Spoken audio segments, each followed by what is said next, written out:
because the main context of his conversation with Matthew McConaughey in the first place was like, yeah, he doesn't want it to get to a point where movies turn out to be this thankless job that people are just slowly not going to go to. He wants to be in an area where people are excited to go throw some money at this event because they know it's going to be a fun time, not that they have to like go and like dredge through an event like that.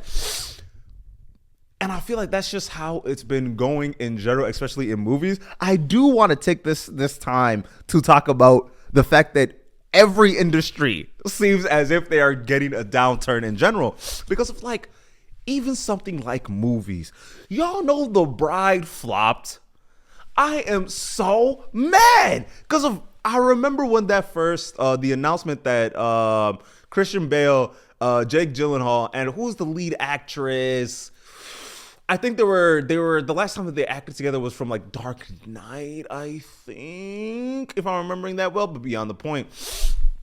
And it made, hold on, I got this written right here. It made 7.3 domestically and 13.6 worldwide.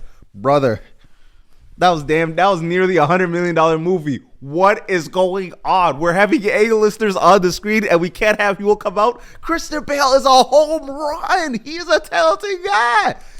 And he can't even make half the money back. That's not a good sign for the industry at large. And it kind of reminds me that every movie seems to be trying to force themselves to have a home run, but that's not what movies are for.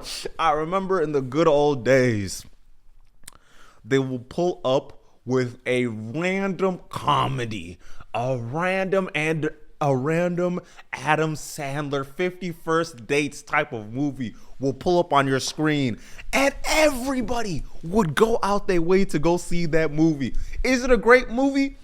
It's fine. It's cool. It's a great time. That's all his movies are. Fine, good times, right? And that movie would destroy the box office. And I feel like that's something that the industry is really missing out on. That's why I feel like the movie industry is truly moving out on. It's because it's like, man, I remember when all it would take, you would do a couple comedy shows and then you go on a couple comedy circuits. You get into a comedy movie head by one of like the main guys. You can think of like a movie like the Other Guys, for example, or all of Adam Sandler's movies, or Kevin Hart's early stuff, where you got a chance to just throw a new batch of characters onto the screen. This is your first time ever seeing them. Everybody gets $300,000, $400,000. Actually, no. Everybody gets $100,000, and they say, act. Let's see what you got. Let's see how funny you could really be. And then after that, they take off. And that's where we are missing the recipes when it comes to movies, because of it used to be a place where the jumping off point would skyrocket a career. And guess what? It wouldn't even cost that much to make a comedy movie in the first place. And now it's a thing where it's like, yeah, man, I need Avengers, Age of Kang, Wartime, Dundrick. Let's blow up the moon as movie for it to even make half its money back. And that's no bueno. And I started thinking about comedy movies the other day. And I was like, man, comedy movies used to be some of the most bottom barrel, just like easiest fart poop, little racist jokes, little here, little there.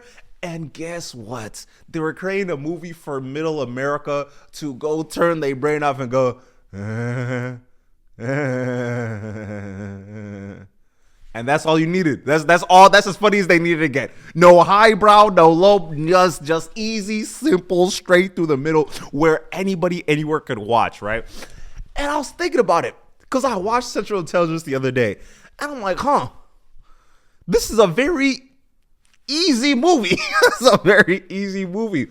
The Rock, was he acting? I mean, like, he was doing something. Kevin Hart, he was doing okay. They was chilling. He was chilling. There was some good action scenes here and there. It was a fun time. I enjoyed myself. But I remember when that movie first came out, I was ecstatic. I loved that movie. It was a great time. I genuinely, I was giving out laughs like that, and then I'm rewatching. I'm like, oh, this is very much just quick alley oop. It's just dunk it, just very calm, nothing too much, not pushing the boundaries, very chill, and I feel like.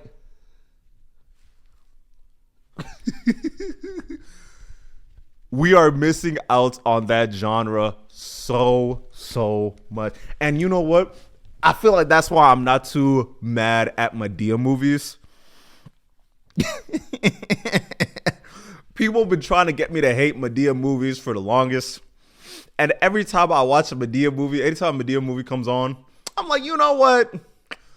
Let him rock. Let him rock. What are we talking about?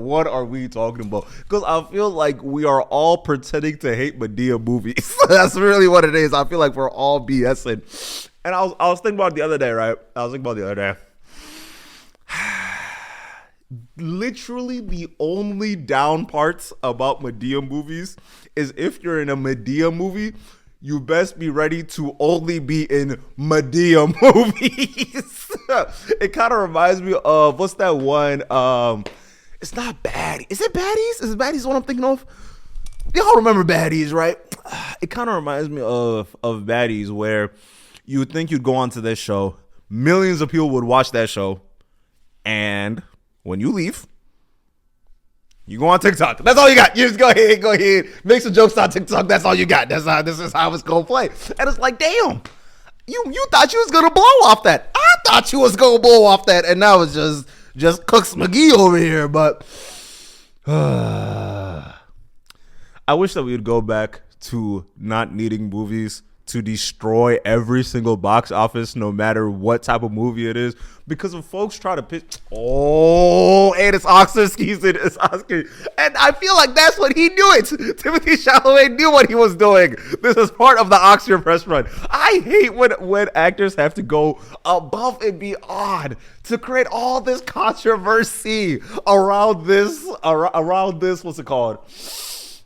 Around this Oscar season, to keep themselves all in the headlines long enough where the guys are like, you know what? I've heard Timothée Chalamet's name 500 million times in the past 2 months. You know what? I'm gonna vote for him too.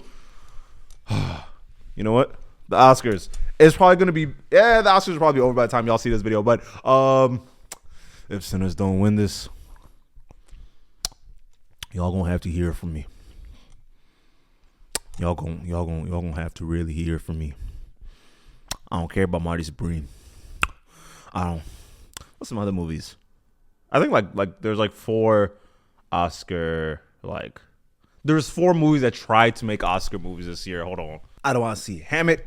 I really don't see one. I don't want to see one battle after another. Please don't sell me. Do not sell me this year. If it's not Sinners, I'm going to be very, very, very upset. There was a lot of movies last year they were hooping with movies. F1 was good. Bugania was good. Hammett was good. Marty Supreme was good. One battle after another was, y'all gonna piss me off with that movie, but Sinners. If it's not Sinners, y'all gonna have to see me. That's just how this movie thing is gonna go. I'm sorry. I cannot lie to you.